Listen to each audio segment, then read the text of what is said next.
વડોદરાના નાગરવાડા મહેતાવાડી પાસે રહેતા ભાજપા પૂર્વ કાઉન્સિલરના પુત્રની માથાભારે શખ્સ અને તેના સાગરિકો દ્વારા કરાયેલી હત્યાને પગલે વડોદરા કોર્પોરેશન દ્વારા મચ્છીપીઠ નાગરવાડા રોડની લારીઓ શેડ સહિતના દબાણો દૂર કરવામાં આવ્યા। પાલિકા દ્વારા તાંદલજા વિસ્તારમાં પણ દબાણો દૂર કરવાની કાર્યવાહી હાથ ધરવામાં આવી। ચુસ્ત પોલીસ બંદોબસ્ત હેઠળ હાથ ધરાયેલી આ કાર્યવાહી સમયે સ્થાનિક લોકોના ટોળે ટોળા ઉમટી પડ્યા હતા। જોકે કાર્યવાહી સમયે કોઈ અપ્રિય ઘટના બની ન હતી। उत्तर झोन में जो मच्छीपीठ वालों जो विस्तार है तलाटवाड़ा नागरवाड़ा ये जगह अनधिकृत जो बांधकाम अनधिकृत जो दबाणों है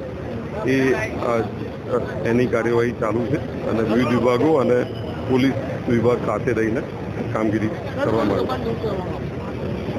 अत्यारे आप जोई ज रह्या छो ए प्रमाणेनुं अत्यारे दबाण दूर करवामां आवी रह्युं छे। कार्यवाही तो चाले है सतत आम भी रोज करता ज होय छे। तकेदारी पण बोर्ड द्वारा ने बीजा अन्य विभाग द्वारा पण सतत राखवामां आवे छे।